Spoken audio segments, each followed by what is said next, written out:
ஒரு காலத்தில் சேர மன்னன் கதிர்வேந்தன் என்ற அரசர் வாழ்ந்தார். அவர் மிகவும் நீதிமானும் மாசற்றவருமாக இருந்தார். அவரது ஆட்சி நேர்மையும் ஒழுக்கமுமாக இருந்தது. அவர் நாட்டின் மக்களுக்கு நன்மை வேண்டும் என்ற எண்ணத்தோடு எப்போதும் செயல்பட்டார். அந்த நாட்டில் சீர்தூக்கி என்ற பெயருடைய ஒரு மூதாட்டி வாழ்ந்தாள். அவள் மிகவும் அறிவுள்ளவள். அவள் சொல்வதை எல்லோரும் மதித்து கேட்டார்கள். ஒரு நாள் அரசர் தமது அரசவையில் பேசினார். ஒரு அரசன் எப்படி புகழ் பெற முடியும்? அப்போது சீர்தூக்கி முன்வந்து சொன்னாள், மன்னா, நீங்கள் இந்த கோட்டையின் மன்னர். உங்கள் ஆட்சிக்கு உட்பட்ட இந்த நாட்டிற்குள் மட்டுமே உங்கள் அதிகாரம். இங்குள்ள மக்கள் மட்டுமே உங்களுக்கு மதிப்பு கொடுப்பார்கள், அஞ்சுவார்கள், உங்கள் ஆணையை ஏற்று நடப்பார்கள். உங்கள் தேசத்தை விட்டு வெளியே வேறு ஒரு மன்னனின் நாட்டிற்கு நீங்கள் சென்றால் அங்கே உங்களுக்கு எந்த சிறப்பும் இல்லை. ஒரு சாதாரண மனிதரைப் போலத்தான் நீங்களும் நடத்தப்படுவீர்கள்.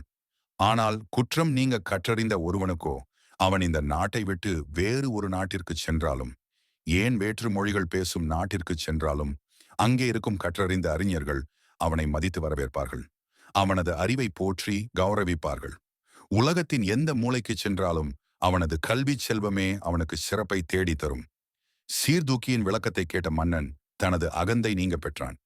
இந்த கதையின் நீதி, மன்னனை விட மாசற கற்றவனே சிறப்புடையவன்.